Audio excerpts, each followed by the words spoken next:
If you like listening to The Front Lounge, please visit us at kongos.com/podcast, as well as on Instagram at The Front Lounge and Twitter at _The Front Lounge. Towards the end of this podcast, you'll notice some minor audio issues on a couple of our microphones. Apologies for that. We will be buying some new equipment for the next one.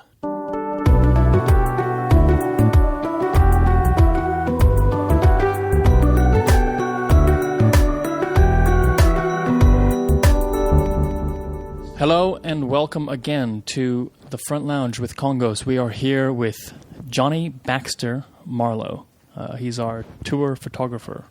Or he's one of the main It's Jonathan David Baxter Marlow. Is that true? Yes, absolutely. I forgot. Pleased with the four names. Right. I mean, so you've eliminated yourself from being a director because director is maxed out at 3 names. I think you can still be a writer, but you have to abbreviate. You'll be the a first seventh 2. wave director. The next bunch are going to be 4 named.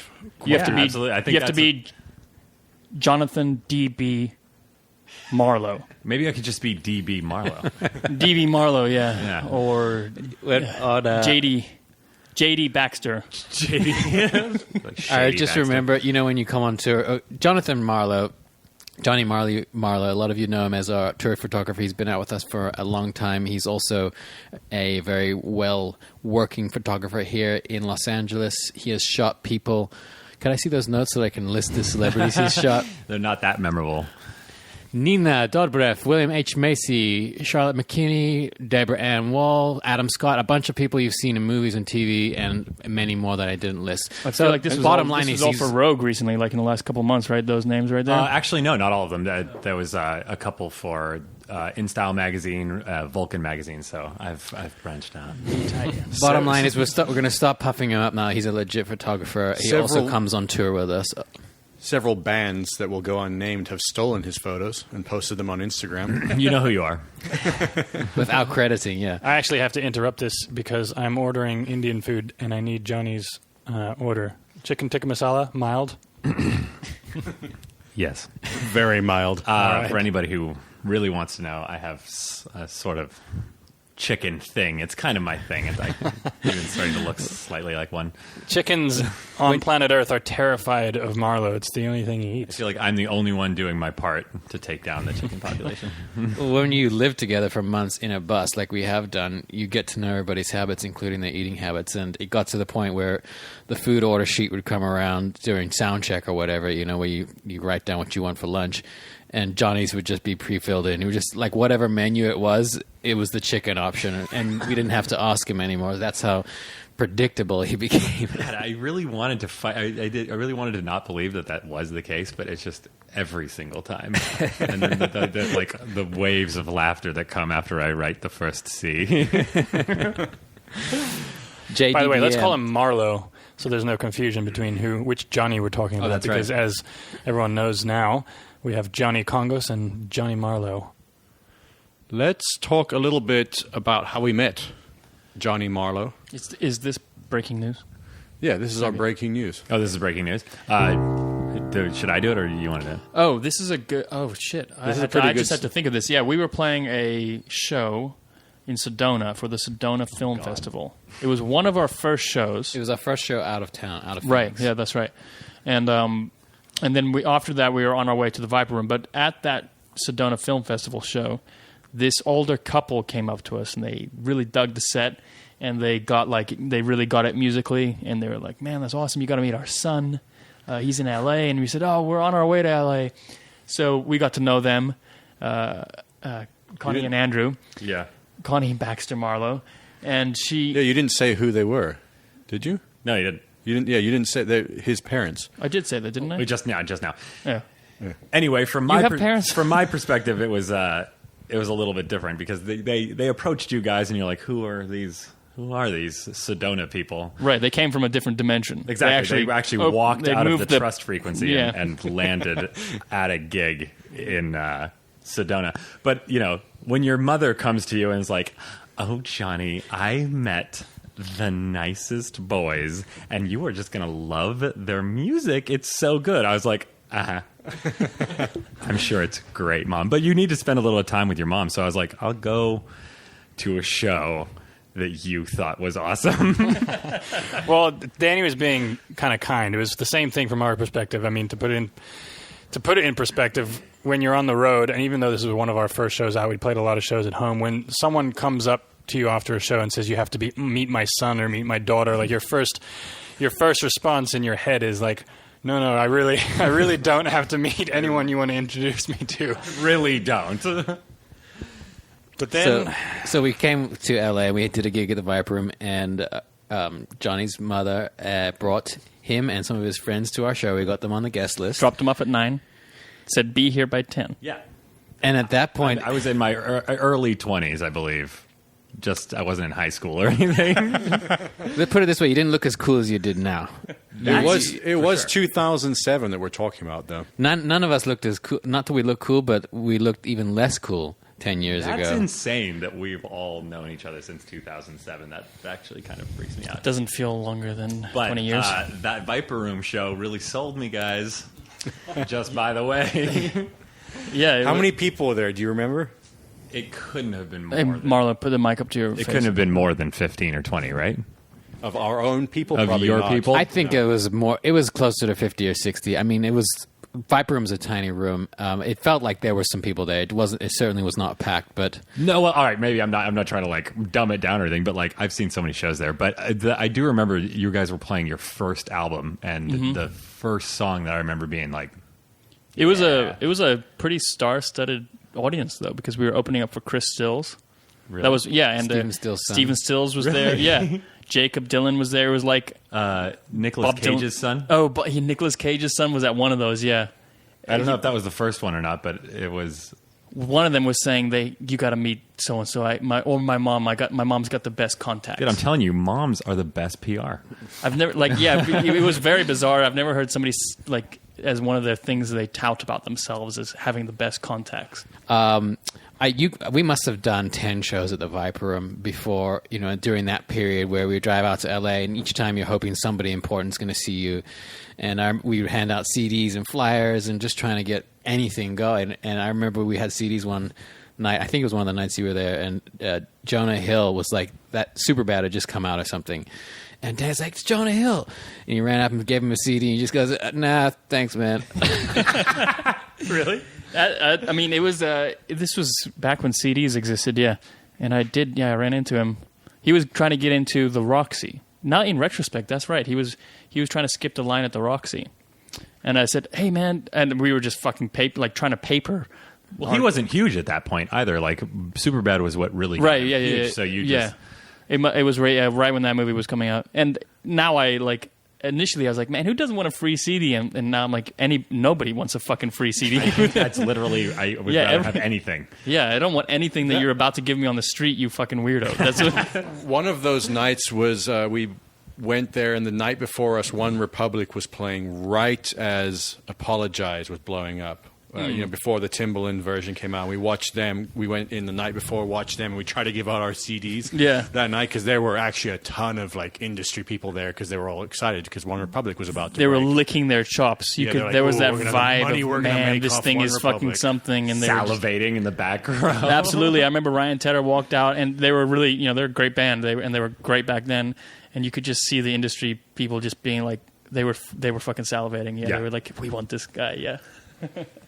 it's definitely a character-building experience walking up and down Sunset Boulevard God. trying to give out your CD to LA people.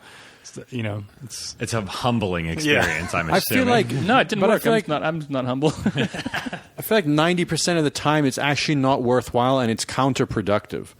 Oh, yeah. If We you're didn't the know guy handing out the CD or the card, there's an immediate psychological thing that happens where the person receiving is like, okay, I'm going to throw this away. There's just something about the magnetism of an event where you're like, please listen to this, and they're like, nope. Well, because I think in LA specifically, everybody wants to be going to the dope party. Like, they want to be like, you're already throwing the dope party. They don't want to throw it themselves. So they want to be like, oh, you've already got something sick going on. Like, yeah, I want to be part of that. Oh, I'm sorry. I'm so busy right now. I don't even have time for this conversation. Yeah, exactly. I'm sorry.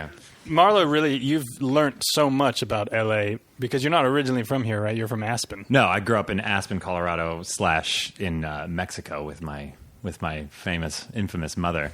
Yeah, we'll get into more stories about that. I've lived here for 12 years, and I've actually known you guys probably the majority of that. But it's an interesting place. I mean, you kind of have to get the lay of the land to survive.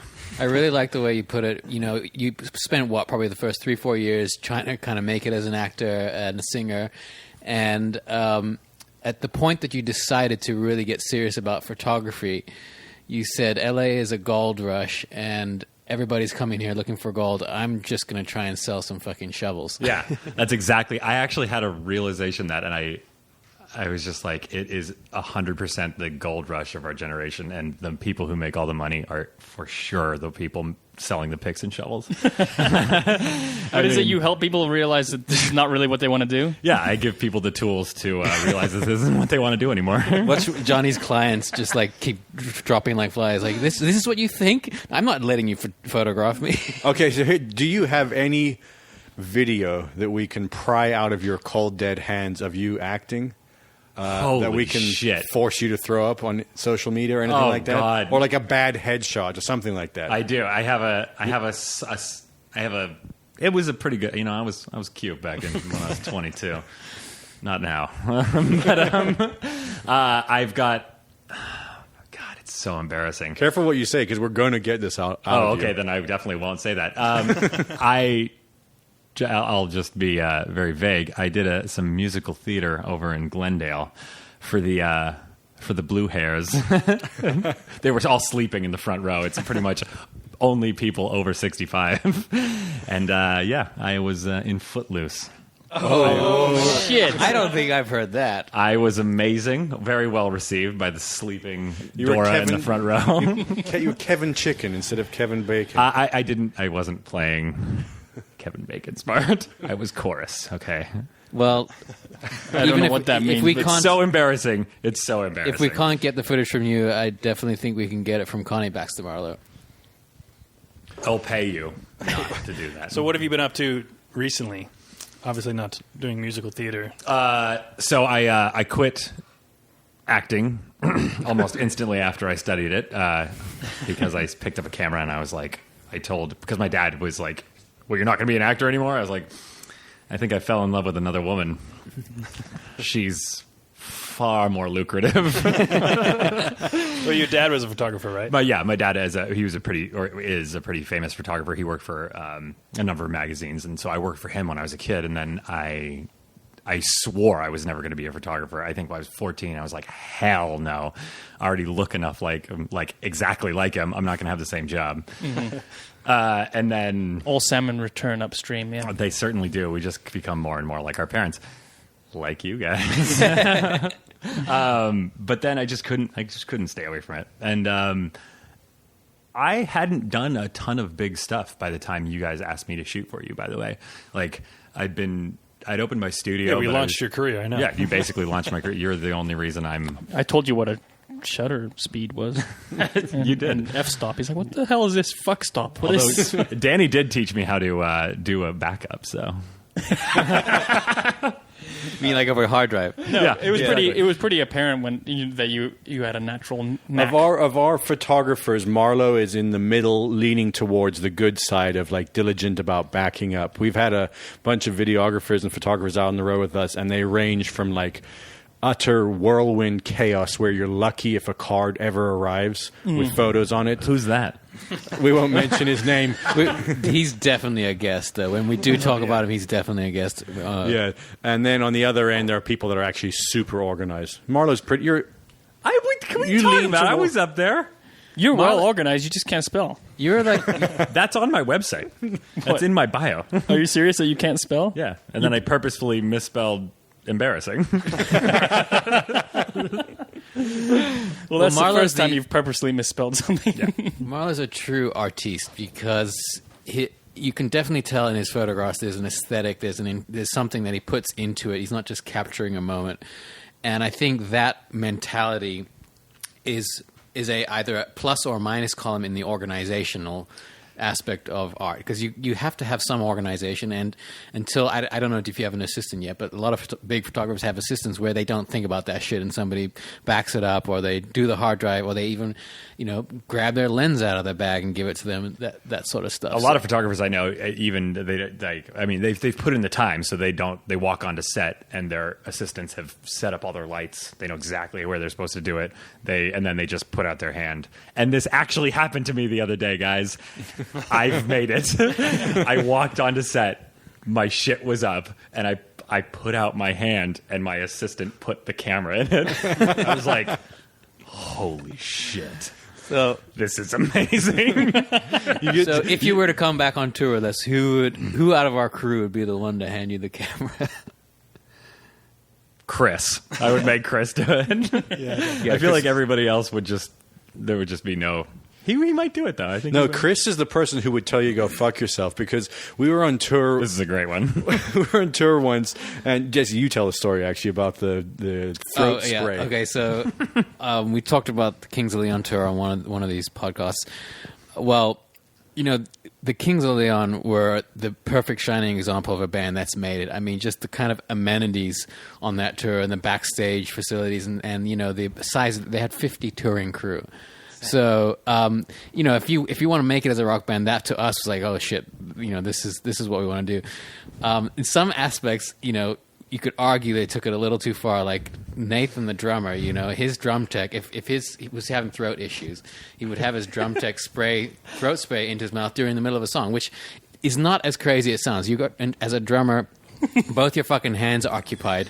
You can't do anything in the middle of you can't drop a stick and take a drink or whatever, or if you're sick and your throat's fucked up. So anyway, fast forward to our Europe tour where we had Matt, the guy we talked about, who got married and met his wife on tour with us. He was doing merch, and he also did some backline tech on stage. So we told him the story, this is what they did for Kings of Leon, and Dylan's like, so my throat's a bit dry. On this song, could you come up and just spray some of this in my mouth? He's like, okay, so now, where is that in the set list? Is that number 3? And he's totally ready for it. And Dylan's like, I'm just fucking with you. Same story. Go to Chris. Hey, Chris, my throat's kind of dry. Can you come on stage and with this throat spray? And before he even finishes the scene, he goes, go fuck yourself. That's a perfect representation of both of those dudes. That's amazing. Did Matt had the 3 drinks on his amps with different colored straws? The guitar player from Kings of Leon. Mm-hmm. Yeah. Those guys are they're the real deal. They managed to put on a good show. I saw one of them answer a phone call in the middle of the fucking show. Seriously? Yeah. And they still put on a great show. They just don't give a shit and they just truly don't give a shit, and it comes off as a positive thing, Yeah. If you're like a super fan and you wanted them to specifically that address tour, your city or something, that'd be that annoying. tour was really just infamous in our whole touring career, though, because we still talk about it. I know, even the meal preparation, and the Young the Giant guys were there too, and they were like, "This is insane." Yeah. Well, we kind of cover this, but it's always fun to talk about. The catering was amazing. This amazing spread. They had these chefs traveling, but what we left out the last time was that was just the chef for the support bands and the crew. The Kings of Leon had their own chef. Oh, there was 2. They had their own chef that only cooked for the band. They would just literally go around city to city and poach chefs from their favorite restaurants. Be like, do you want to come out on the road for a month and a half and cook for us? We should just start elaborating this story, embellishing and saying they had these guys, the Kings of Leon guys, had their own fucking traveling aquaponic garden in one of the semi trucks. They were growing their own food. There was a fluffer for everybody on the crew. I think you're thinking of a different set here, Johnny. Whatever. I've just always wanted to be on one of those. But I remember that feeling that you were talking about, having having the camera being put in your hand. It's like the first time we ever got a crew. More than Mo, because when we just had Mo, we were still setting up with Mo. But the first time you get more than that one crew member and you walk onto stage and all your stuff is set up, it's surreal. And then when you're done, you walk off stage. It was gotten very used to it now, and now we refuse to do a lot of stuff. But it's one of the most amazing feelings. There was a good month or two where I just couldn't let go. Like I still wanted to roll cables up after. I didn't want to, but I just felt like I had to roll cables up because it feels like part of the job, and it is a part of the job in the beginning. But what we may be learned, part of the job again in the future. what we learned, I think, was that there's so much other shit that we had to take care of. You know, once you have a radio interview and then you've got press and then you've got meet and greets and all this stuff, you know, it's not hard labor, but it takes up so much fucking time. You literally don't have time to pack up your own gear. But it's an interesting thing. Like, I guarantee you, at that shoot where you first got your camera put in your hand, if there were any other people on the shoot that had never worked with you before, like their immediate memory now of you is, oh, he's a photographer that gets his camera put in his hand. Right. You know what I mean? So, like, now they're going to talk about, like, oh, I was on this shoot with Jonny Marlow, and he's in this new tier of people. Whereas the same thing, like, people look at us. If we went out on stage now and did our own gear, which is funny because behind the scenes we're still doing it and fixing it all. But, like, if you went out on stage, it would just change the whole perception of you. Of how people think about it. Do you find that it filters into the rest of your life? You know, when like if you are swipe too much stuff on your phone, you try to like turn a physical. Have you ever done that? Have you ever double clicked something physical on a magazine? You know what I mean? Just like, why isn't this liking? Yeah, exactly. Yeah. I wonder, like, do you just put your hand out and wait for things to be in other areas of life? Yeah. No, because I'm so. It's literally like 1 or 2 times that's happened. But I've also noticed that, you know, that thing happening is so cool because just like you guys rolling up cables or setting your own gear, your attention is so needed elsewhere. And as beginning artists, we spread ourselves so thin that these jobs aren't being done correctly. And so, like, when you can focus entirely, when you're not having to do some of those other tasks, like, I can sit there actually giving the talent the attention they needed, or like I can go and liaison between the stylist, makeup artist, talent, and everybody who's like, so, you know, my attention is it was wasted. Well, you said even when the last time we were hanging out talking about this, like, a big part of your job as a photographer now is beyond the technical aspects of taking a photo, you're creating an environment and a space where the person you're shooting feels comfortable or feels whatever you're trying to get out of them. And like, you become a bit of a psychotherapist, babysitter, comedian, like whatever planner. You need to get out of the person. But I would say that's true with you guys too. I mean, you guys create a total vibe, and you need somebody. People have paid to be there. Like, you guys need to create a really special thing that happens on there, and I think your attention is definitely best like put on that. And well, if you're wrapping up cables, that's why backstage right before we go on. Now I just put my hand out, and magically a coconut water appears in there. And the show, it's for the fans. I mean, the show has to be good. It's and true. If I don't get my coconut water in my hand, do you know how many times I've walked off stage and just dropped my accordion onto me? And to think it just comes from a pure altruism. That's Jesse in all doesn't of us, have a lubed larynx with coconut. Lubed larynx. That is Apple's new operating system. That's the new name of our new album. Lubed larynx. So, what else have you guys been up to? Hiking. Lubing my larynx. You guys, I saw Danny posted a cool sunset picture. That's correct. Where do you hike right now, broke my Danny? black and white red theme. We went hiking at Runyon Canyon. And So you guys have really done it then. Oh, huh? yeah. Yeah. I mean, we're full LA. Maybe other people have some observations, but that is one of the strangest places to hike just in terms of people watching. It's one of the best people watching you can do in the city. It's like yesterday we saw a guy hiking in shorts, tank top, and a large scarf. And it's like 75 degrees out, you know. He's just wearing this large scarf for fashion. And then you see couples that are like matching, and they wear the same perfume and cologne, and they usually blast music out of a little, a speaker that they They carry. have matching pit bulls too. Yeah, they'll put their speaker on a dog, and they'll annoy the shit out of their fucking dog. I see a regular couple there that goes on their runs, and they look identical, but they strap a boombox to their dog and blast music like right by his ear, and then for everyone else to hear as they're running up the mountain. I don't want to get Marlow started, but where I go hiking, which is easterly of there, Oh, yeah? on Griffith Park, much more normal people. I mean, Griffith's way better. there's a difference for anybody that doesn't live here. There's a divide in Los Angeles, and it's called Western. Western Avenue. Don't go west of Western Avenue. Unless you're going to go west of La Cienega or I guess, yeah, exactly. There's just this really long stripe in It's between. the those shadow in The Lion King. All right, I think so- it's hysterical that Hollywood. Marlow thinks that the dead zone between Western and La Cienega is like a dead zone. It's probably got, 2.3 million people in there, like some of the... None of whom I guess Marlow you will could call them associate with. Yeah. I think topping the list Canyon, of Runyon. where Danny and Dylan went today, people literally put on a full face of makeup Right. and get a Yeah. blowout to go hiking there. It is like It's it's an literally like a bar. it's where you're going to get discovered. You know, you're going to get your big part hiking up Runyon Oh, Canyon. you'll get a big part. A lot of people stretch right at the entrance, so you have to walk by people stretching.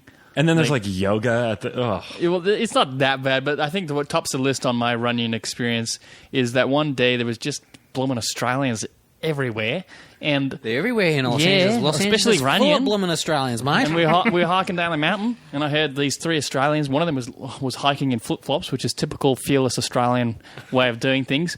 And this guy, there's no bloody spiders that can kill me here. well, this ground is soft here in America, isn't it?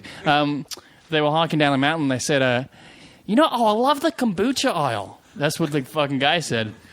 Yeah, And that's when I realized the I'd whole arrived fridge- in Los There's Angeles. a whole fridge for kombucha, and you have to show your ID because there's 0.04% You really have to alcohol. show your ID for Yeah, that? if you want the original kombucha. Yeah. I can't hear the so word I've heard. kombucha other than in an Australian accent. So we generally have a rule on this podcast that we let things go and we don't stop things, but I think we should stop talking about LA before everyone switches off this podcast. And we should move on to... St. Paul, Minneapolis. we should move on to music. Let's do it. This week, we're going to talk about a couple things, but one of the guys we wanted to talk about that we've all really gotten into, and I don't know if any of us knew about it before Eastbound and Down, is a guy called Freddie King, who's a old blues artist. I'd never heard him before. That HBO show Eastbound and Down with Danny McBride, the theme song is by this guy called Freddie King, and so when we watched that show, we delved into his music, and I think he's one of the most legit blues rock artists of that era, and his guitar tone in particular is kind of it's influenced us in the way we approach recording guitars.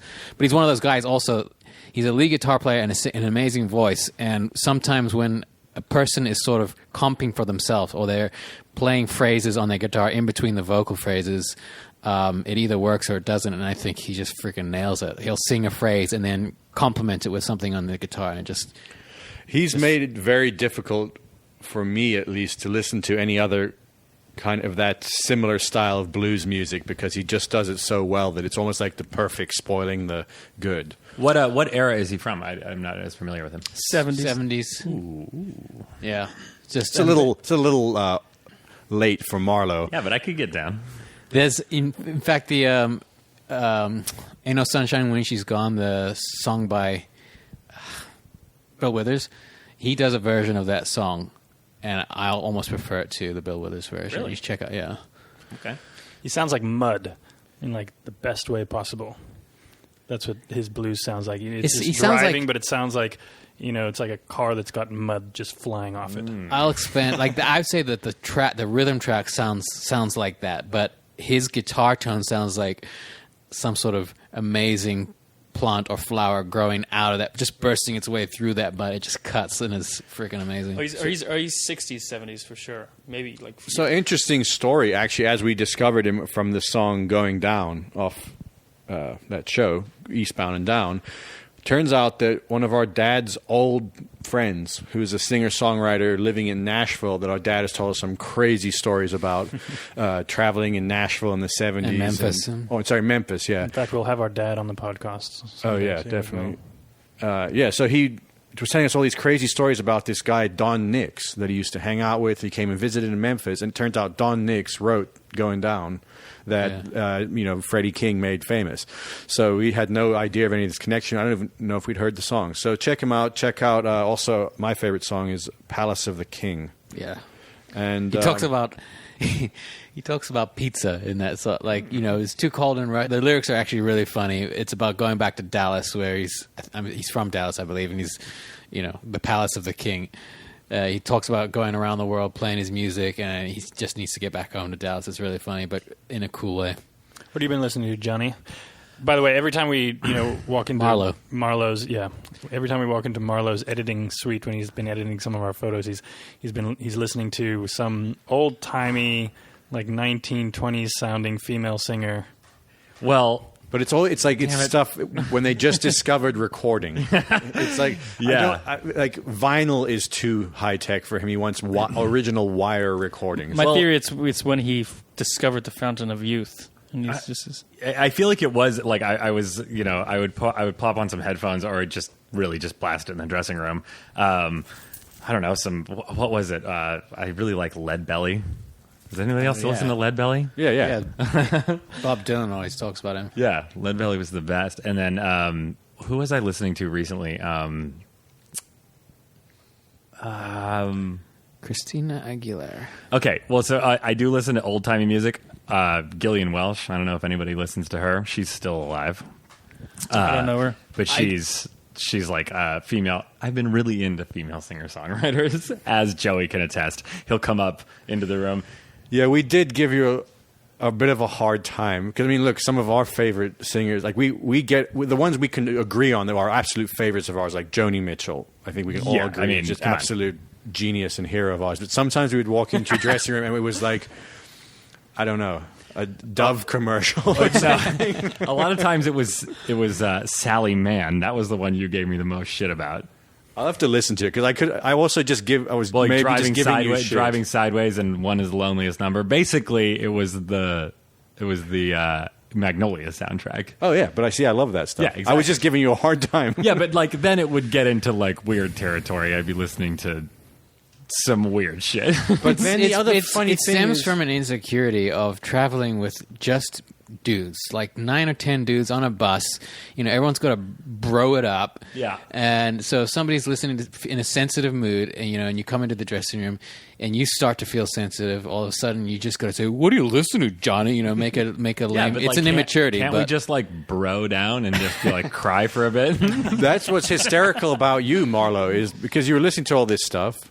And then we'd be in a bar somewhere, and the most ridiculous butt rock 90s song would come on, and he's there in the corner singing every single word.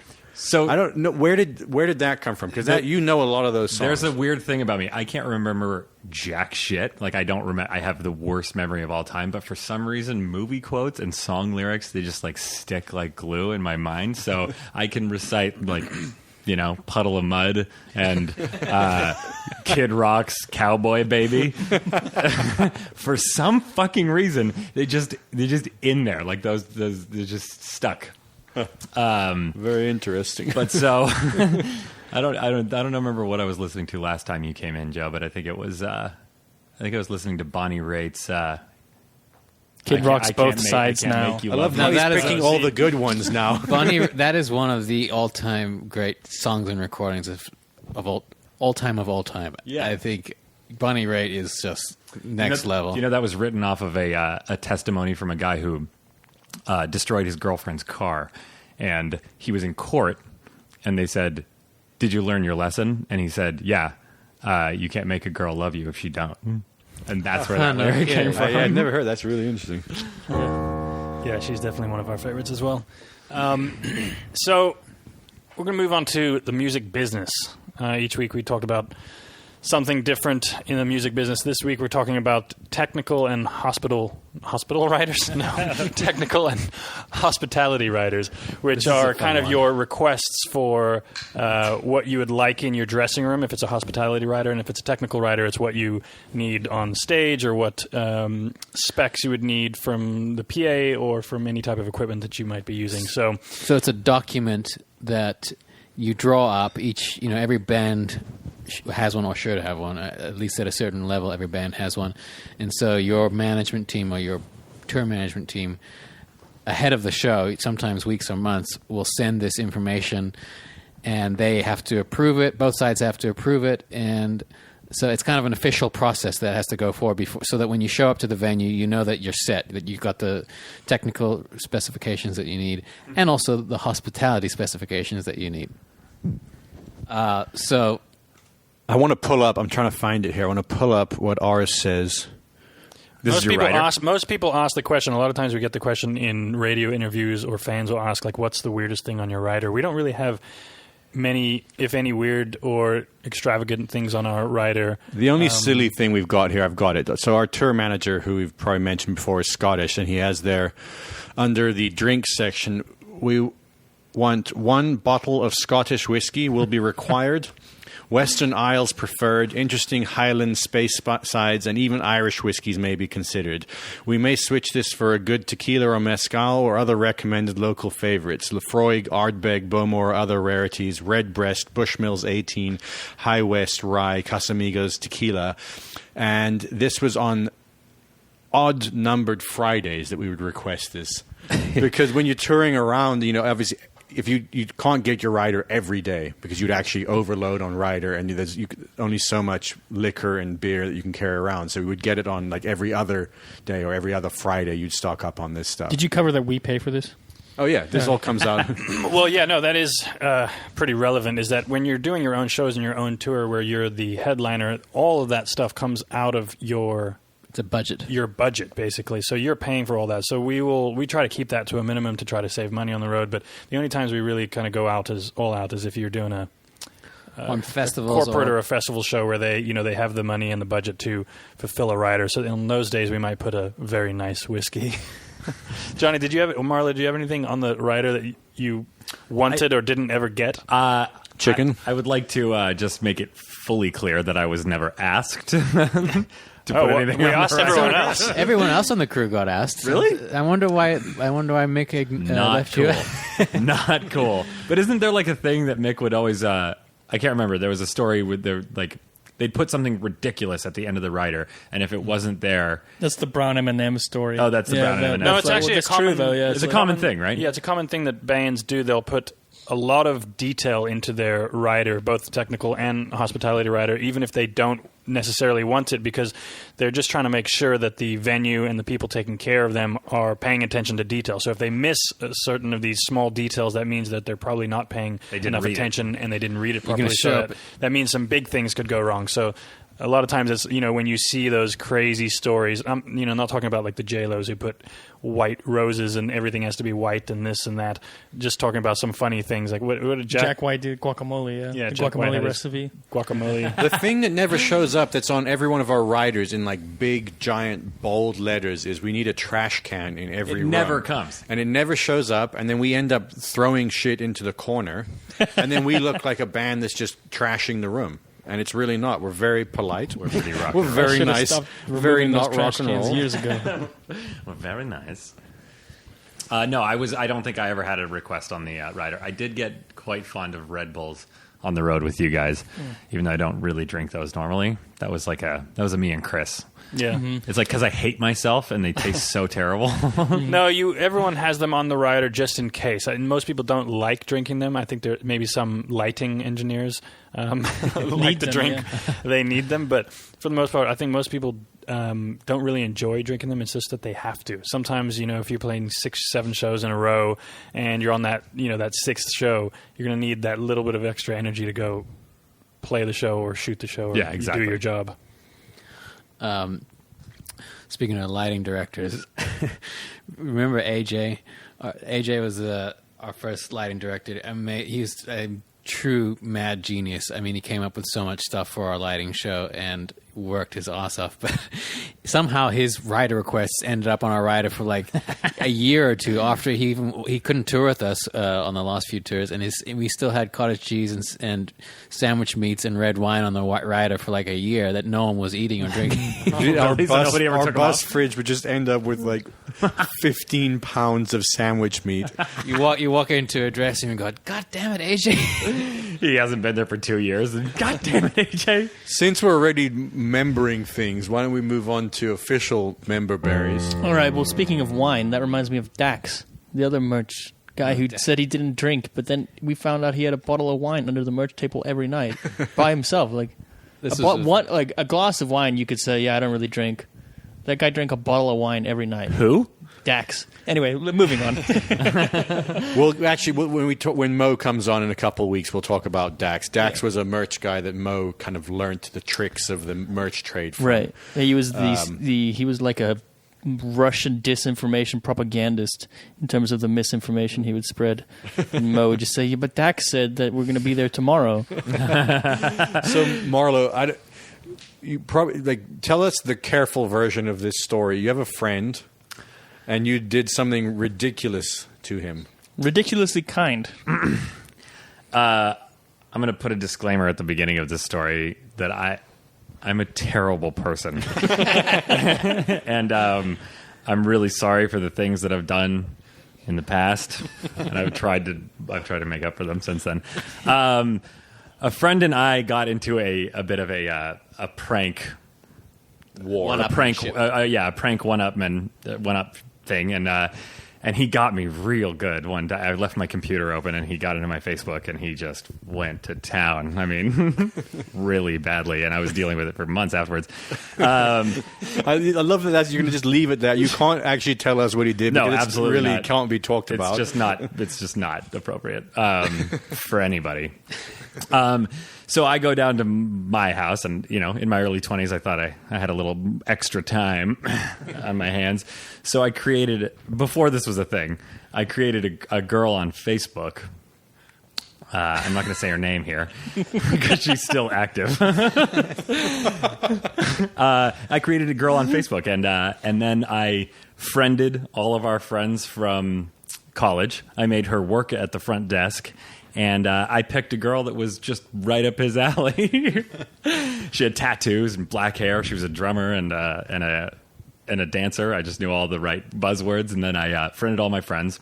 And then I friended him. And sorry, can I just, to be clear, because I think it's going to miss people. Like when you literally created an entirely fake profile. I created an entirely fake profile, but I'm going to admit here, which I don't think I've admitted to you guys before, I invented 3 other fake profiles to talk to her to make her look legit. I think that's a legitimate condition that you have. Yeah, I really went for it. And then so I friended all my friends, made her work at the college, and then I was like, oh, I'm going to get this guy so good. And I started flirting with him over the internet, and he was like, wow, this chick is really hot. And so I would just do subtle things like comment on a photo or poke him. And then I would forget about it. But the weirdest thing is that all the guy friends that I friend requested would email me and be like, hey, I totally remember you. It was so nice to see you the other day at the front desk. Even teachers that worked at our college would write to her being like, it's so nice to see you're doing well. It was insane. And so this went on for way too long. I think I, on and off, seduced my friend over the internet for a solid year. I had inside jokes with him. Before people start thinking you're too much of it, can we just say that you're still friends with this guy? That you Absolutely. guys, this was in the spirit of pranking each other and one-upping each other. So. It was in the spirit of one-upping each other, and I mean, it's a classic. You just went too far, Marlow. You just took it, and so. How it all came crashing down is I had a friend that was living with me at the time, and he walked into my room while I wasn't there, and he found her Facebook profile open on my computer. And so his mind goes instantly to, Johnny's definitely dating this girl, and she was in this house. And so he goes up to my other friend who I've been seducing for a year, and he says, hey, you know Marlow's fucking this girl, right? She's in the house. She was there, her Facebook profile, and they've been dating. And so my friend comes down later that night, shit-faced, so drunk, and he says, 20 years, man. 20 years, and you can't tell me the truth. I was like, what are you talking about? He's like, you knew I liked her, and you just went for her anyway. And I was like, oh, God, when you find out what's actually been going on, you're going to be so much more mad at me. And so eventually I was like, listen, man, I have to tell you, this was a prank after a prank you pulled on me a year ago, and it went too far, and I'm really sorry, but like I'll sign you into her profile right now. And he was like, she's not real? I was like, she's not real, man. He's like, you made her up.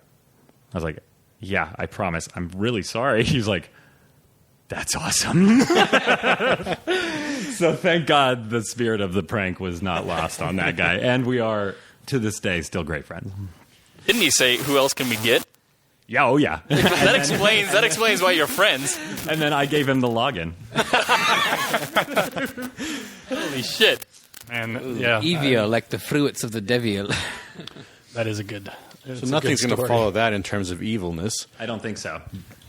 But we have a little tradition, and I always remember this when you were around because you gave us, it was your last day on tour, and you gave us a nice bottle of Irish whiskey as a parting gift, and we were crossing the Canadian border, and we do this every time we cross the Canadian border back into America. We play Ray Charles, America the Beautiful, because as funny as it is, it actually feels nice to drive back into America. It's become like a bit of a goof and a joke thing, but like when you play that song, you drive back into America, it's a really weird thing the way it makes you feel. But for some reason, it actually is like a nice tradition. It feels like you're like, back on American soil.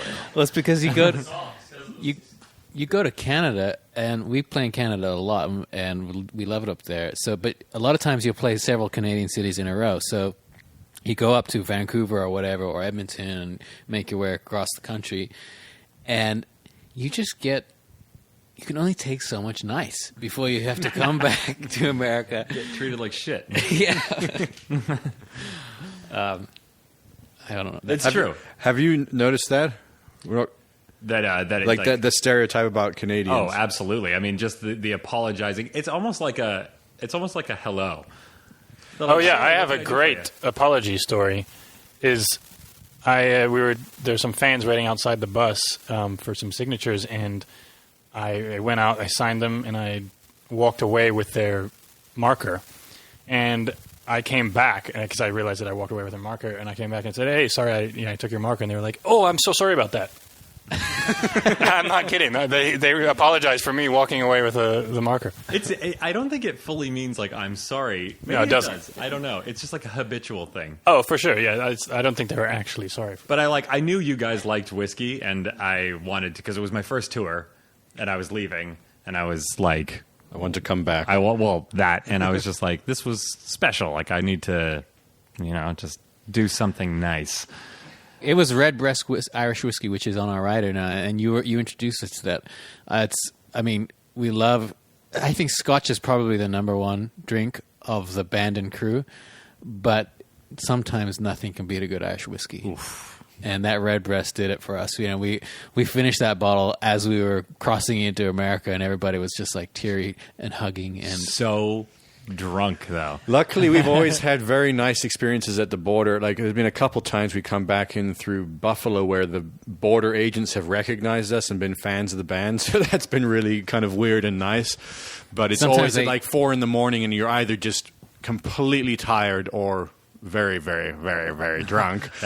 And it's a very disorienting experience because you cross the border, and almost like 9 times out of 10, you have to leave the bus, go and show your passport, and then they send either people and or dogs onto the bus to go sniff for whatever they're looking for.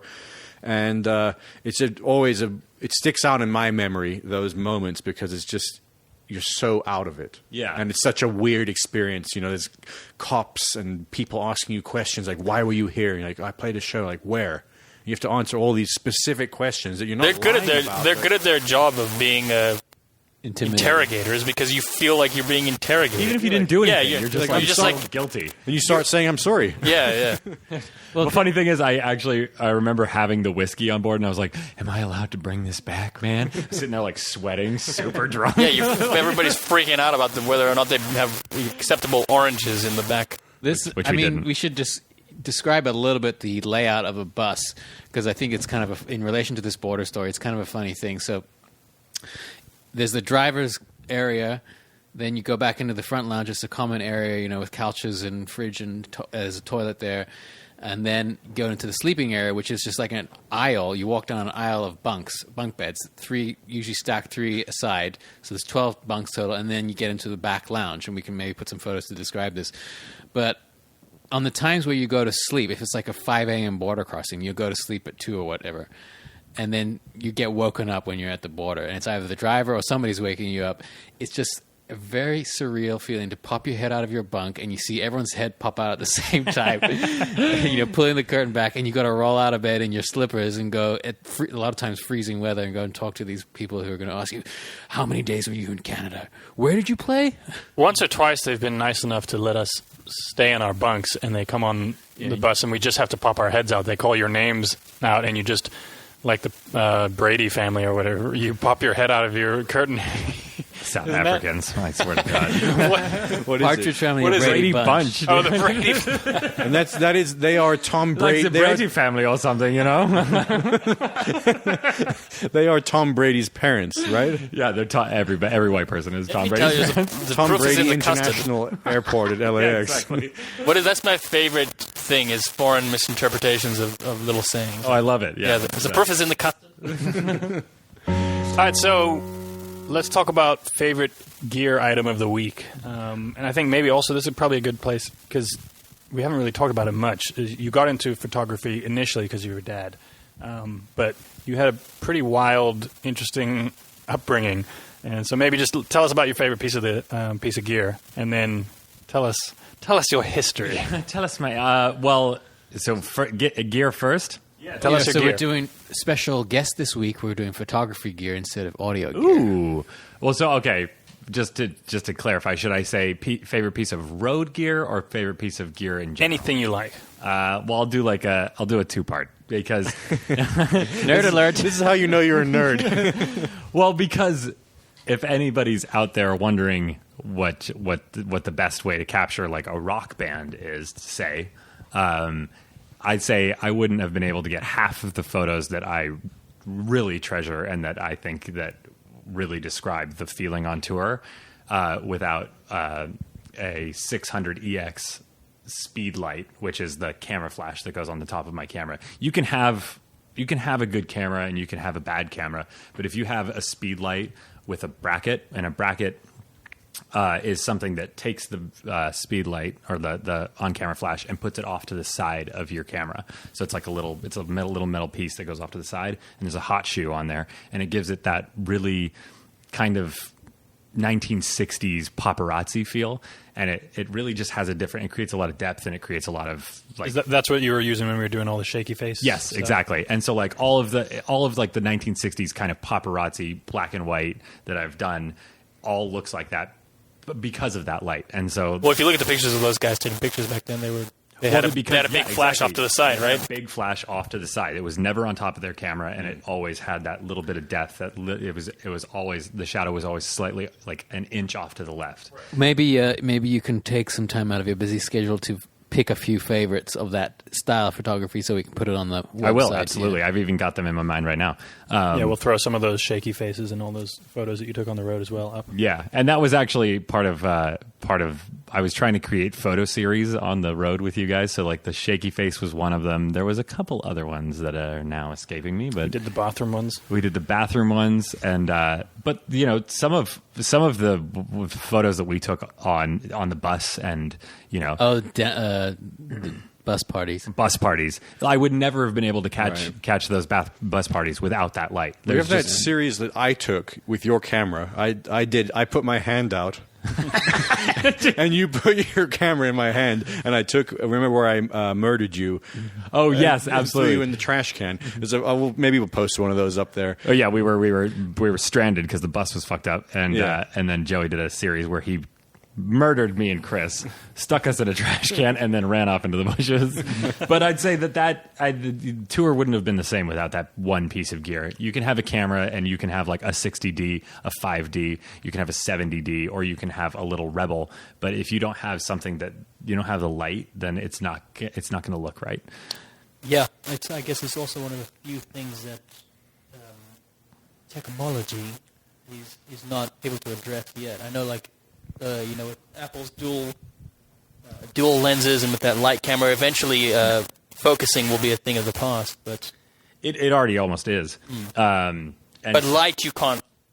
light you can't fake, and so Yeah, but not, it or at all least not has- convincingly yet. It all has its own vibe to it. That really harsh light that they had no option but to use back in the 60s and 50s and 40s. I hate to say it though, the same thing that it gives you a depth image. Like, have you seen those light cameras? Yeah. The ones with like 17 lenses on them. Oh Really- yes. I mean, once you've got depth information, you will be able to recreate Okay, the but then lighting you have to environment. be a master of lighting to create that vibe. So you're going to end up using more time trying to create the vibe. Right now, yeah. But 10 years from now, Yeah. 10 years from now, Hey, we have an update, guys. The Indian food is here, so Dylan's gone to get it. But we'll So keep this podcast. And I would rolling. say another piece of gear that I would be lost without is, I guess just a film camera. My dad's 1967 Hasselblad 500 cm with a 120 millimeter macro lens. I'm really going to go numbers. for it here. That camera, it's so unique, and it's just got such a vibe and such a look to it. It's like, like you guys recording onto tape, or I don't know if anybody does that anymore, but No, yeah, it definitely is. That's It's a good very analogy. analogous. That's a good analogy. yeah, it's just, the thing is, it doesn't sound better, it doesn't sound worse, it just is different. It has a different personality to it. So tell us a little bit. You mentioned you grew up in Aspen and Mexico, which Right. is kind of a weird two things to place next to each other. Give us why were you in Mexico and why were you in Aspen, and tell us about Hunter Thompson.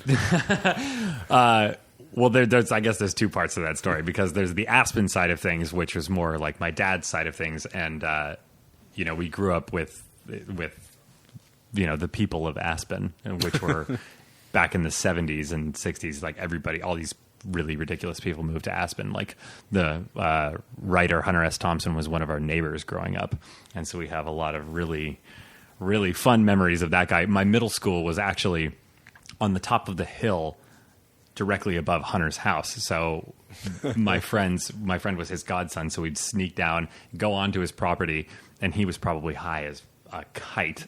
And we would new up and knock on his door, and he would give us like chocolates and candy, and we'd bring us into his house. And I remember there's a skull from from Vietnam that he took home from being a war correspondent, and it had a bullet hole in it from a Viet Cong warrior. He had all kinds of crazy shit, dude. He had this giant bear statue, and the thing is, he had peacocks all over his property because he was so scared of the Hell's Angels coming to kill him, because they're a natural alarm system. So if you step foot onto his, I thought you were going to tell me something magical about peacocks. no, They can because kill- if you kill biker step gangs. foot onto his property, they would sound an alarm, and it would go through all the peacocks, and so he'd probably be in his house, hiding in a dark corner with a gun. He's psycho. But on the other side of things, when instead of Aspen, I would.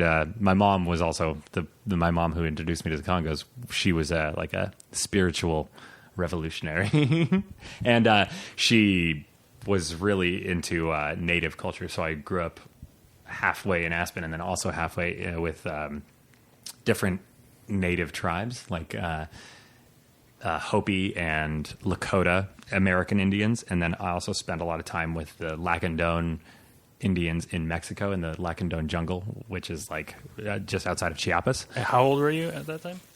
On and off from 6 to about 12, 13. And this was, I remember you telling us that you bet you lived in the villages. In a lot of times, no electricity or no running water, and it was. It's another kind of reality that's hard to relate to for us who've grown up in a normal Western world society. But do you feel like you got something? I would imagine you got something out of that, surely. I don't think I would have been. I don't think I'd be the same person without all of those. Even though at the time I was such a little shit, like I just wanted to go home, and I was like, I just wanted to be with my friends. But I don't think I would be like we. My friends are doing coke in Aspen. Yeah, exactly. We're all like 6.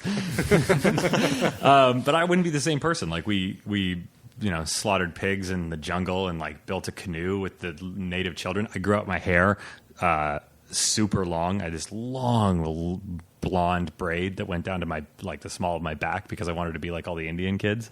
And like we would bathe in this lagoon with all these little like kind of carnivorous fish, and there was jaguars, and like the whole jungle floor would come alive at night, like. Just I'm starting to think you just fucking read the Jungle Book. That would be bad. I mean, yeah. What part of Mexico is this in? This is in the Lacandon jungle. It's like 5 hours into the jungle from Chiapas, which is a little bit south of Mexico City. Do you have any pictures? Oh yeah, tons. Yeah. Oh my god, you guys have to see those. And then I've seen a few of them. They're pretty incredible. We lived on top of this mountain with a Mexican or a Tarahumara fiddle maker named Patrocinio Lopez.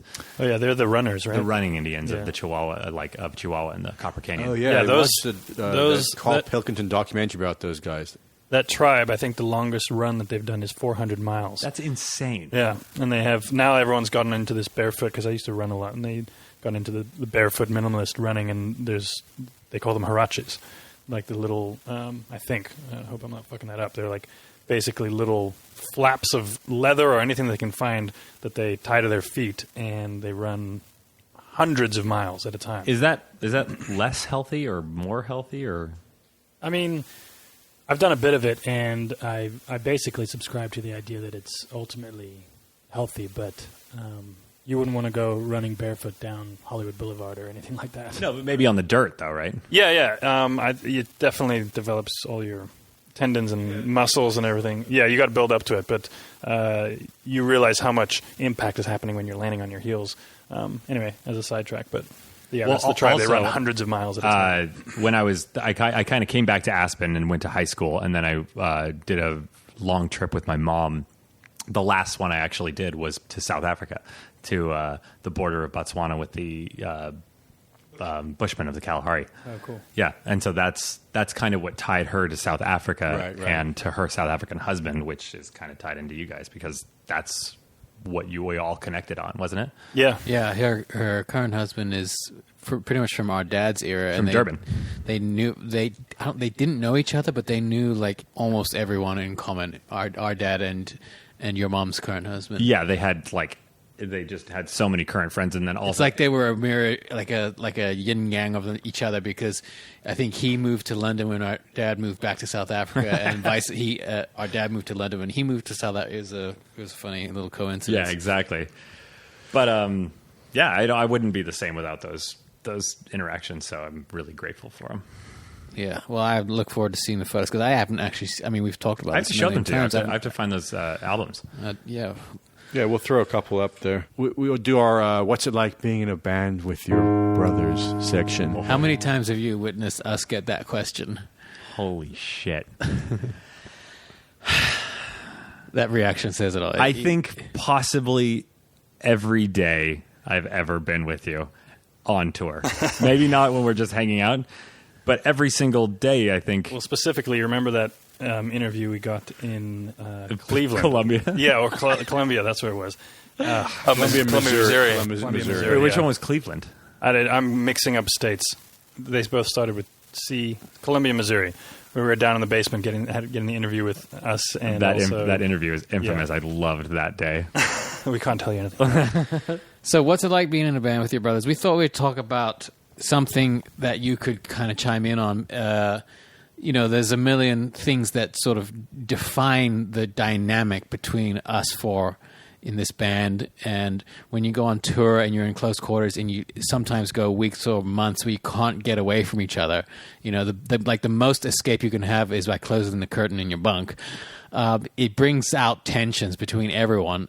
And, so keeping a vibe on tour is really important. But, I mean, there's no escaping getting in arguments sometimes. Especially with brothers where there's a sibling thing built into it and a family sort of history built into it already. So there are times where 10 minutes before we're going on stage, we're screaming at each other about something. It could be something serious or something totally meaningless.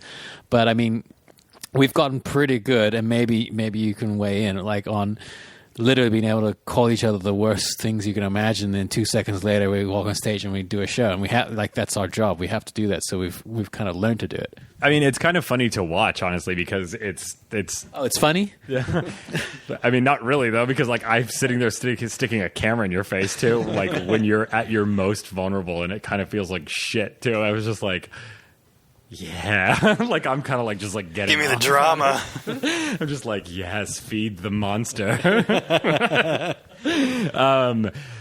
But I mean, I've always been really impressed with how you guys have been able to turn it off like that when you get onto stage, or like when it becomes time to, because honestly, you're pretty good about not diving into any kind of real shit like that in front of anybody else. I've seen it obviously a million times, and maybe I've seen it more than others because I'm constantly documenting you guys.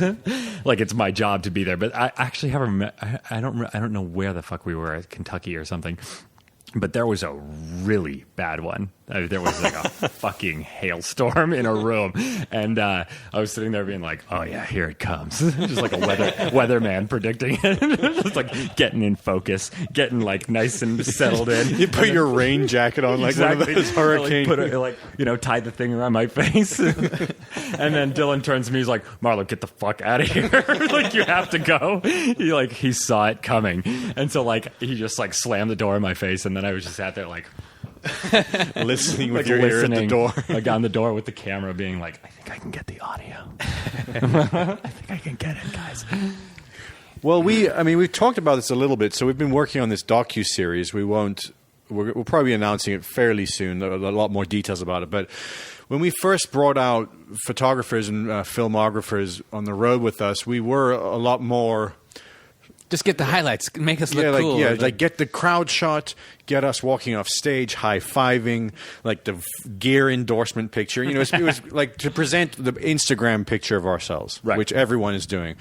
But as we started going on, and you noticed this, I think, coming out on different tours, we did start saying, like, just leave the camera rolling with everything. We'd be having arguments between us about business stuff, about all kinds of things.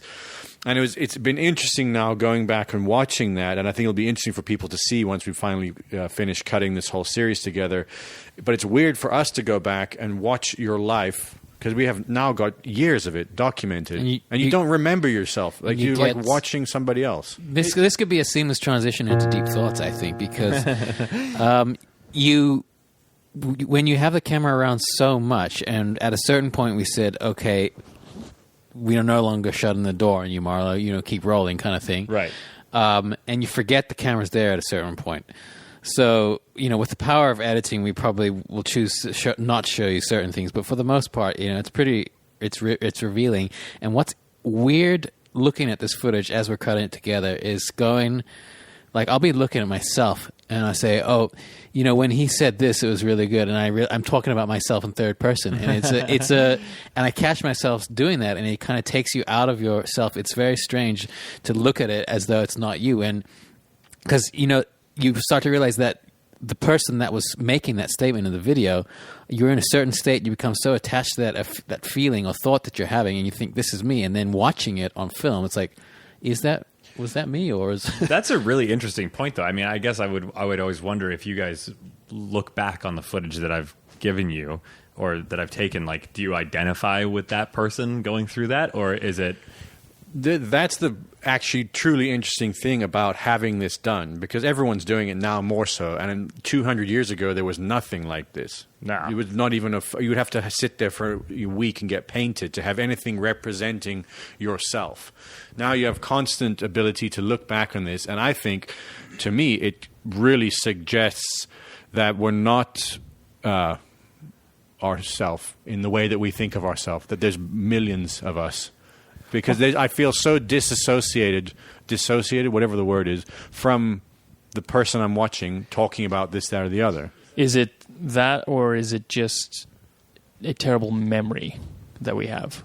And is your sense of self attached to your bad memory, basically? That's a difficult question. I don't know. It's just something about being able to watch yourself back that really highlights that question. Like I don't have an answer, but it highlights the question as to what is the thing that identifies as the self, or like the person who says, I am me?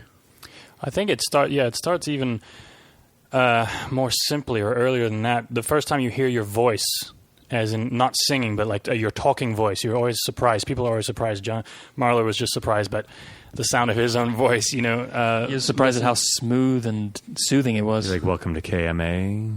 All clouds, all the time, baby. But yeah, when you first hear your talking voice, it's very alarming, actually. You don't think you sound like that. And then once you get over that and you see yourself in an interview and you get over, some aspect of your personality in that, when you're having a camera around you constantly, you get to witness and observe all these very, very subtle things about your personality or your essence or whatever it is.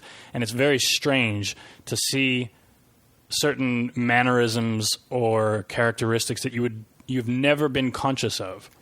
And especially when you know your brothers so well, seeing it back, because oftentimes in the moment when you're having an argument or you're having a discussion, you're very identified with your perspective. And then seeing it back a little bit more objectively, you see very strange things. And it starts to question exactly that. Like, who is it that's acting all the entire time in all these situations? It's so fascinating to me, though. I mean, we don't really have to get that far into it, but like that's also being interpreted by you, by like Right. this judgmental being who's judging your now movements. Like other people don't see you that way, and I have to constantly tell people that, because the first thing people will do when they look at a photo or a video of themselves, they'll be like, I swear to God, they'll fix their hair and they'll look at they'll kind of fix their become hair very from where it was in self-conscious, the yeah. photo and just be like, it's my chin there and it's my nose there. And I was like, you know what? Like, would you be friends with somebody who is as much of an asshole as you're being to yourself right now? Yeah, see, I'm not. No way. I'm not saying necessarily that it's They're friends with you. that it's. No, I'm not saying it's judgmental, but it's like, it's such an interesting thing judging yourself. I think definitely there's an element of that, which is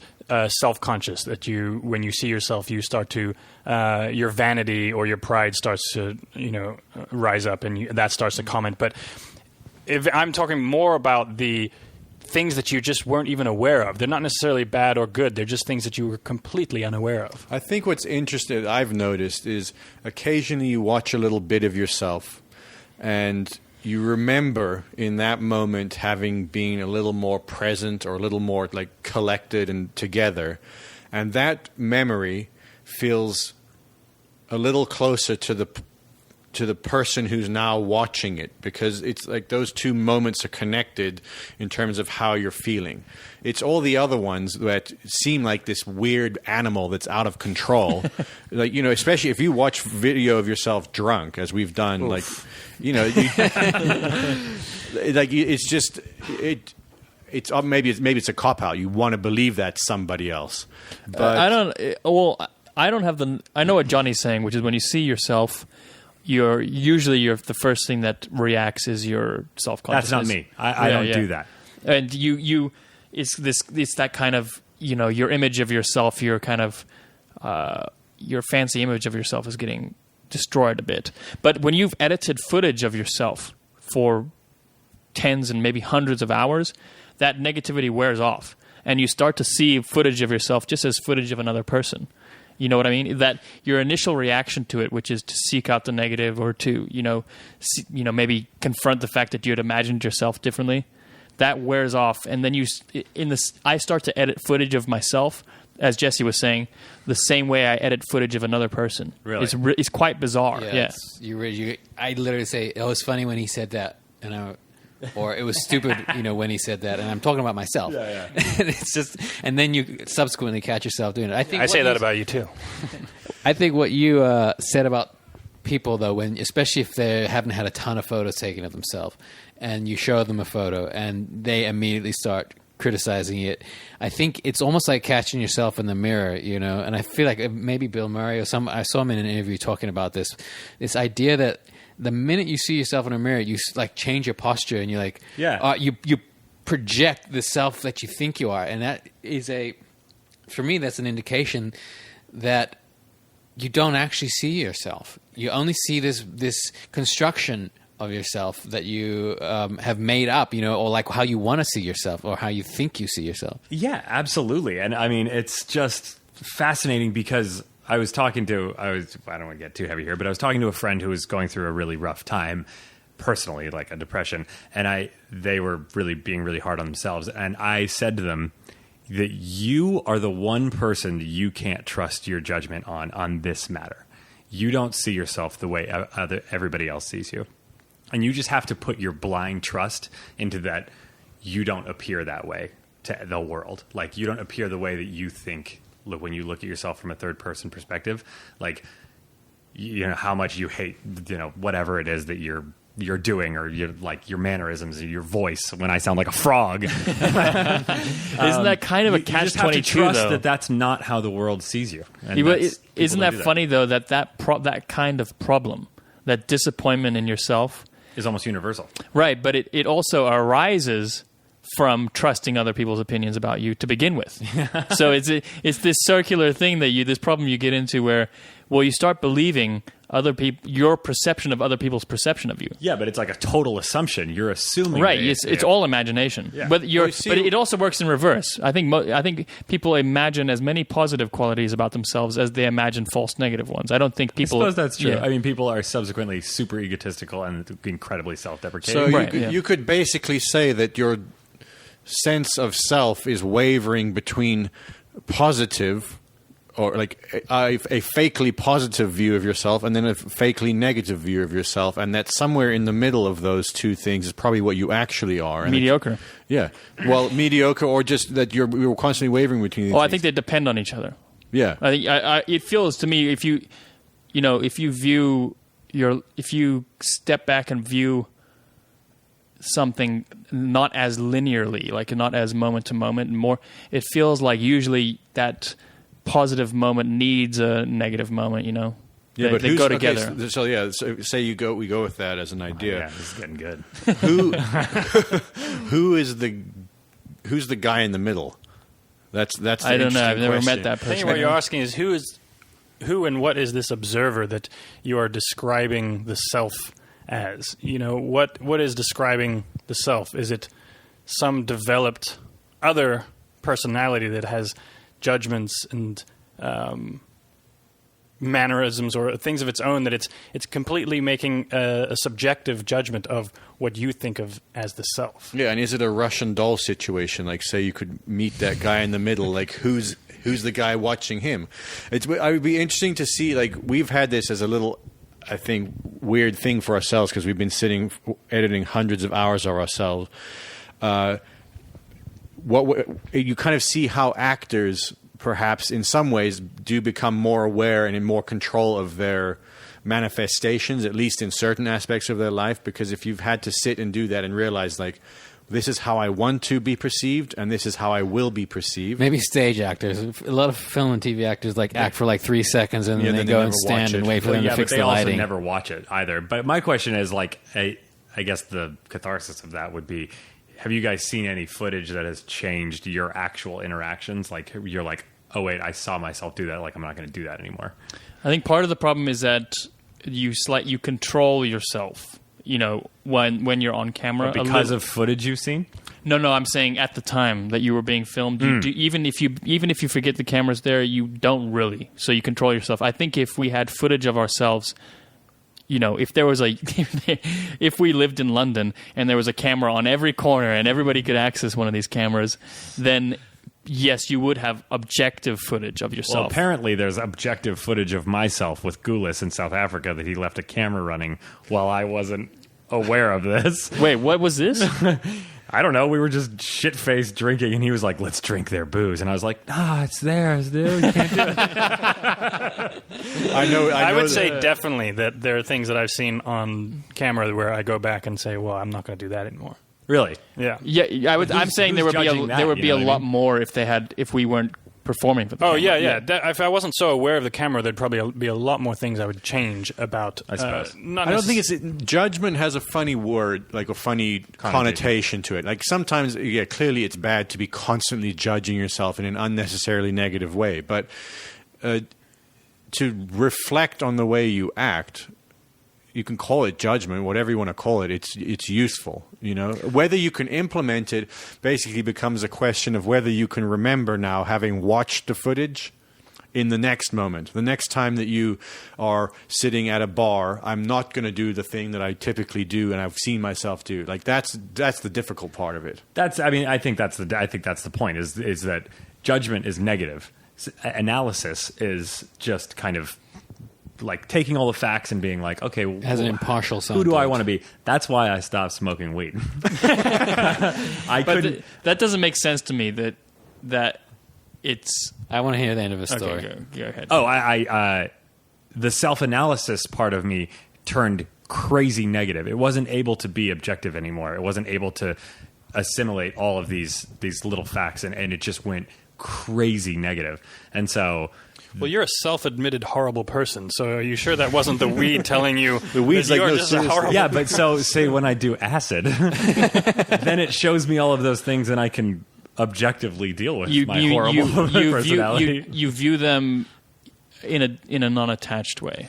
And I think that's if you're gonna view them in a super negative way, then you're already judging them, and you've already lost the battle. And it's you're judging a subjective quality in a subjective state, exactly. and it's not very. The objective part is the important. I'm just not a negative factor. guy. I like the fact Something that I'm horrible. fundamentally doesn't make sense to me. You said earlier. We should wait. hang on. Can we just let the audience in on the fact that this is Johnny's character is saying he's a horrible person. We all play along. He is not a horrible person, but what's one of the things we like saying is he's a horrible person, and he likes saying it about himself. Right, exactly, because of like the I personally fruit of the devil. because of the temptation on the internet and all that stuff. Right, yeah. What was I going to say? Oh, yeah, something doesn't make sense to me, which is that if analysis is based on who do I want to be, it's clearly not objective. It's got some subjective aim. But it can be something to reach. Who would I like to be? Right, but isn't that... Then you're starting off in a state of judgment. Well, we have to start somewhere. So I guess you're comparing the kinds of judgment you're making. I think what you're saying is the very notion The notion. of Trying to be. trying to analyze almost presupposes. Oh dear. Have these kind of Is anybody talks still where there? the thing is, you just can't have these talks without starting to use big words. But like what I'm saying is, the minute you start saying you're you can analyze something. Should we just say that we're really fucking high to excuse ourselves from this conversation? I gave them all acid this before. is the same as any other conversation. Oh, yeah, We're go- just no. not talking about beer or whatever. The minute you begin to analyze something, now it presupposes an aim or an end goal for that analysis. Or are you talking about purely just watching? I don't know. I'm starting to have flashbacks of that Woody Allen movie where Diane Keaton and he are talking about subjectivity versus objectivity. And no, but isn't the objective also... And at a certain point they just say, can we please stop talking about sex? It's perfect. Well, maybe we'll wrap it up. I've got one story to tell about Marlow, which I think is very funny and explains Is it why. a FOMO story? It's not necessarily a FOMO story, but it describes Marlow's personality the way we've just said it, which is he's not a horrible person, but he has a very funny horrible person character. And so his full name is Jonathan Baxter Marlow. David Baxter Marlow the 14th or whatever it is. And his family, where is your family originally from? It's like Maine, right? Or Well, we came over on the Mayflower. yes, they came over the Mayflower. But originally my great-grandfather was the governor of Maine. Right, so Marlow's great-grandfather, if you ever go to Maine and you drive around or you go to Portland and you walk around the city, you'll notice the name Baxter everywhere. He's got his own can of soup or something. Oh, no, there's Baxter Beer, there's Baxter Avenue, there's Baxter Park. He donated how many? 150,000 acres to the state of Maine. Something like that to the And state there, of we Maine. actually have a peak, Baxter Peak, which I stood on top of and said I was king of the world. But you're very angry that your great grandfather was very charitable and gave away everything you should have He inherited. didn't believe in nepotism, so basically before he died, he was like, nah, you don't get jack shit. So he gave away millions. So Baxter is old money minus the money. Right, we're just old. Yeah, so you've got the personality of you're like Mr. Burns. So that's the joke is that I've adapted this incredibly like rich, horrible, like miser, but without any money. Yeah, so this has kind of seeped into Marlow's fake personality, but also his subconscious, and sometimes it comes out in real life. Where we were walking down the street in Portland, Maine, where his great-grandfather used to own the entire city or state. Everything. And he stops in the middle of the walk and says, "Something's in my shoe. It's bothering me. What is this in my shoe?" Never gonna live it down. And he takes off his shoe and he turns it over, and coins fall out of his shoe. And he says, "Oh, it's money." And Dylan hits the pavement. I've never seen him laugh so hard. He's like heaving on the floor while because the whole time he's been talking about I own this state. My family owns this state. What's in my shoe? It's money. It's money. Right. Well, that's probably as good a place as any to end. Yeah, I feel like we could have Johnny back just because this is literally 1/100th of the shit that we've talked on the bus over the years. Seriously, we haven't even touched on South Africa and South America too. Next time we got to talk about Johnny's FOMO. He has literally the worst case of FOMO I've ever seen. I can't miss out on. There was anything. It's the only way we got him to do this podcast. I was like sick. Final story for today's podcast. We in 2015 we went on tour. It's a winter tour. At a certain point, literally every single person on the bus was sick. Everyone had this cough that was like you couldn't go to sleep without hearing 5 different. It started with Johnny. That's bullshit. It absolutely did. It's because of the fucking amount of chicken you eat. It was the avian flu. Bullshit. I think it started with you. However it started, we all got it. So we finished a 6-week winter tour, and then like 2 days later got on a plane to South America, and we did 7 flights in like 10 days or something like that. And everyone was still sick. He literally could not say no to going out once. I did not see you say no. I'm just going to hang at the hotel, guys, and get some sleep. I didn't see that happen We'd be once. sitting at the bar in between having drinks. He was sniveling and crying in the corner, like dying of a flu. Although you two, specifically, let's just say that Johnny and Jesse, both you two were like MIA. You guys were like, I don't give a fuck. I am not coming to party with anybody. No, yeah, I was dying. I was I know. coughing up a You guys lung. were like, you guys were really responsible. But there was one night in particular at the very end of the South American tour where Dylan, Jesse, Dilly, Danny, and I were everybody. I think we met the guys from Bastille down in the bar, and we were all going to go up. And I was literally about to walk away when that whole thing happened, and they're like, "Dude, come up. We're all going to hang out in our suite." And I was like, The funny thing, I don't even think it was us that said it to you. It was like someone else, random. It was like it was the tall British guy from Bastille. The guy that They're looks all like British, Russell. but Well, yeah, I know, but the guy that looks like Russell Brand.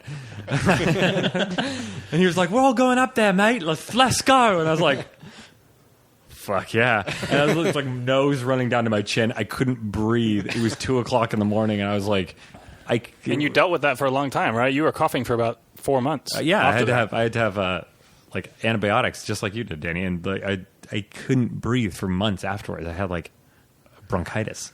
What was it worth it?